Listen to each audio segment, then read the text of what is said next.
So next up is Vicky Gardner, who's the open access publisher at Taylor & Francis Routledge.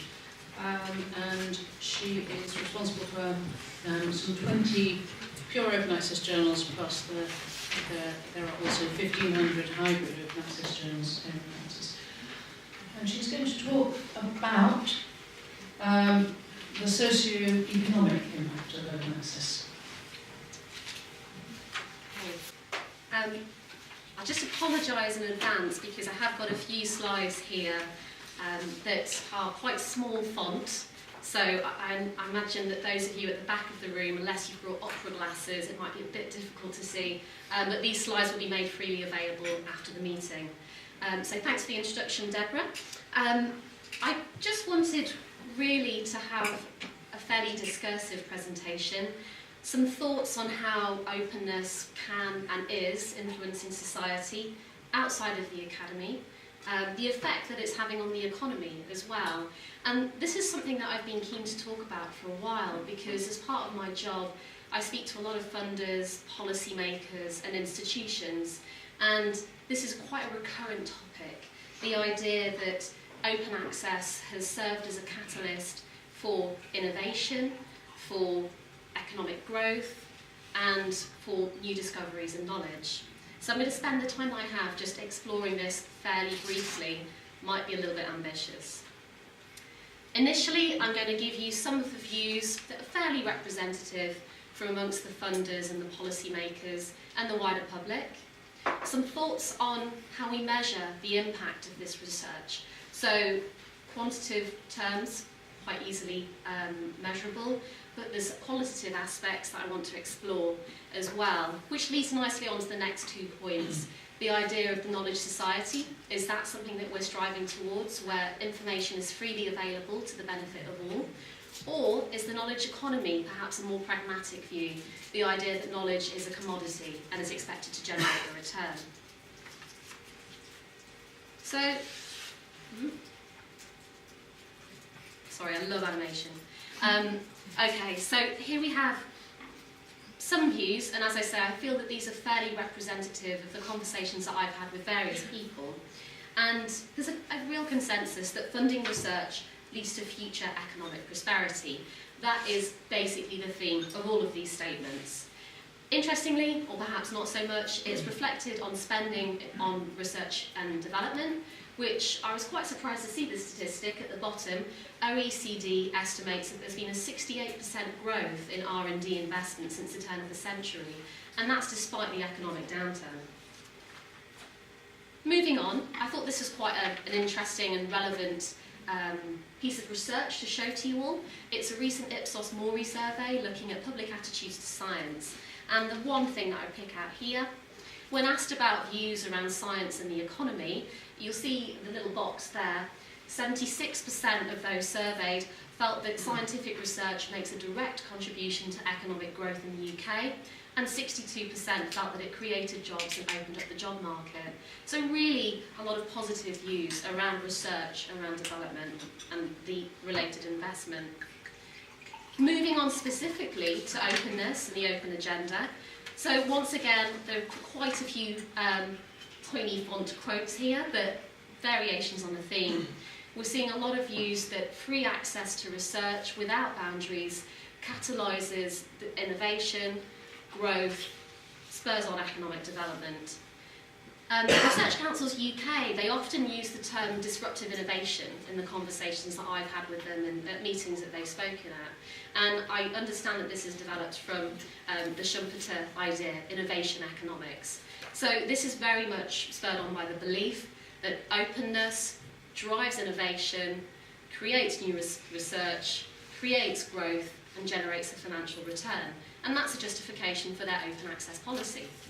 I would point out also the last bullet point here, which was from a 2009 science study, and this was perhaps not a surprising finding, but essentially the authors found that when journal content was made freely or openly available, it was cited, now I'm massively paraphrasing here, but it was cited more by authors from the lower income economies. So I will actually read it out because I'm making a bit of a hash of this, but the mean country per capita gross national income of an author citing the freely available work drops by $800. So again, as I say, it's not a surprising finding really, but I do think that it's interesting because there's a lot of research out there that talks now about the increasing dominance of emerging markets in developing economies and the contribution that they make globally to our global economy. So, of course, all of this investment is not purely altruistic, and there is an expected return. And I thought this was probably quite a good example to show. This is the Australian Research Council, and as part of their grant application documentation, they ask applicants to note down what the future benefits of their research are likely to be.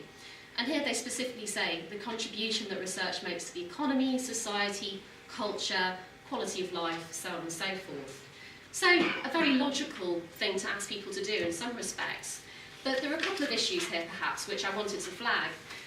The first, of course, is that basic or fundamental research, by its very nature, is unlikely to have a direct economic return. However, it's absolutely essential because it then leads on to the applied research which generates those returns economically and socially. The second point is how do we quantify and measure this return on investment? So, we're all familiar with some of the metrics out here, out there, and I use the term metrics a little bit loosely here, so bear with me. But what we, of course, have to bear in mind that metrics are just their proxies for what we really want to measure. And what we really want to measure is practical outcomes. So, how does this research lead to new products? How does this research lead to new drugs? How does this research lead to legislative changes? How does it contribute to the public good? And you know, we've heard referenced a few times that there are lots of exciting and emerging initiatives out there, which they're all looking at this question, and they're all designed to track research throughout its life cycle, link it up to outputs more effectively, and really see what the return has been. I thought it would be remiss of me not to mention, in terms of return, the Human Genome Project, and that this is the example which is oft cited as research leading to a direct economic contribution. And yes, this concerns open data. So again, what we regularly tend to find is that it's relatively easy to find examples of where open data has led to a measurable impact, perhaps because by its very nature it's quantifiable, so perhaps the returns, the related returns are quantifiable. But a pretty significant statistic here. So for every public dollar that was originally invested in sequencing, the coding, all of the related equipment, there's been a return, an estimated return to the US economy of $178. Pretty remarkable. Moving on to a few other examples. Now this one is perhaps less quantifiable. This is an anecdotal piece of information about how research has reached somebody working in industry outside of the academy. So whilst this is fantastic, how do we quantify this? How do we measure this? We have this in anecdotal form. Is that the best way that we can log it? Similarly related to that idea, here we have an example of how the World Bank's open data site is used. So this is a site that makes data, economic data, freely available to anybody who wants to use it. It's interactive, it's very easy to use. And this chap is an editor, a Chinese editor, who works for one of China's largest web portals. And what he effectively does on a regular basis is interrogates that site and pulls out what he feels to be interesting digests or snippets and communicates that to hundreds of thousands of users who interact with that data. So perhaps here we might see some form of measurable economic return, but how do we measure that contribution to public understanding and the public good? Just one last example here. This is a repository where material is made freely available and it's used by the local farming community. So they use it to inform their understanding of latest cultivation practices, new chemicals, new protocols, so on and so forth. So perhaps here we might be able to see a direct impact in terms of increased yield, increased throughput, but at the same time, how do we make sure that that gets linked back and attributed to the original research? So in closing, the last few minutes, I want to ask, maybe this is an open question for us all, what are we working towards? The knowledge society is a very admirable concept, freely available information to the benefit of all. And there's an interesting counterpart to this as well, looking at the Haldane Principle here in the UK, that research and the research agenda should not be dictated to by the possible economic return. So the ends shouldn't dictate the means. Here in the UK, with the Haldane Principle, research is driven by the researchers rather than the politicians. The Leiden Statement is a recent statement from a group of academic institutions and libraries, and they actually note some concern around the research agenda and some disquiet that they have at what they perceive to be pressure to focus STEM research onto that applied area where there's more likely to be a quantifiable return. In social sciences, arts and humanities, this is potentially even more of an issue because here the returns are generally more qualitative. It's about the quality of life, it's about our enlightenment as a society, our understanding. But, pragmatically speaking, there's been all of this investment in research and development. There needs to be a return. And here we have some of the examples where the term knowledge economy is used quite regularly. And a little comment here from the chairman of the Board of Governors of the Wellcome Trust, who wrote a column in the Times on Sunday. Funnily enough, I couldn't read it all because it was behind a paywall. But there we go, this was the bit I was able to get.